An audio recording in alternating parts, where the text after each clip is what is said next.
जो कल की अवतार आएंगे उसके कॉन्टेक्स्ट में ये श्लोक का क्या महत्व है कि यदा यदा ही धर्मस्य ग्लानिर्भवति भारत अभ्युत्थान अधर्मस्य तदात्मानं सृजाम्यहम् परित्राणाय साधूनां विनाशाय च दुष्कृतां धर्म संस्थापनार्थाय संभवामि युगे युगे। कि जब जब यहाँ पे असुरों की क्षमता बढ़ेगी, जब जब डार्क फोर्सेस यहाँ पे फैलेंगे, तब तब विष्णु अलग अलग अवतार लेके हम लोगों को बचाने, हम लोगों के साथ देने और to to create the balance between good and evil. वो ख़त्म करने कभी नहीं आते हैं, वो बैलेंस ठीक करने आते हैं। He will come every time in a human form and do what is needful.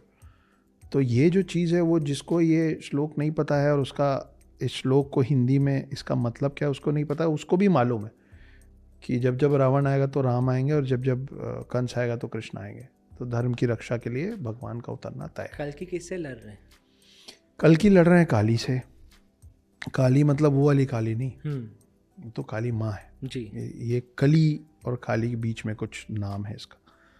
और ये बहुत शक्तिशाली होगा। ये इतना शक्तिशाली होगा कि देखिए, रावण से लड़ने के लिए अकेले राम आए थे और उनको थोड़ी सी मदद चाहिए थी विष्णु अवतार हनुमान की जी।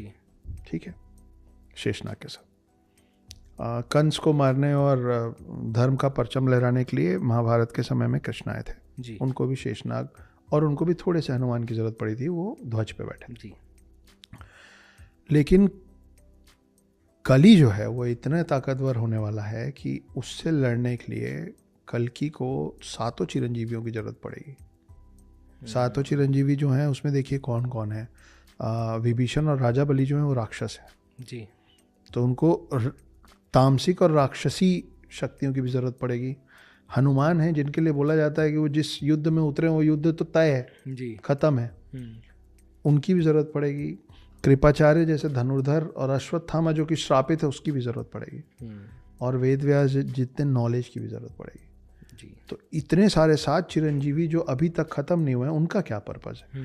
क्योंकि हम 7 चिरंजीवी पे बात कर रहे थे, उनका पर्पस यही, ये माना जाता है कि 7 चिरंजीवी कभी नहीं मरेंगे, ऐसा नहीं है।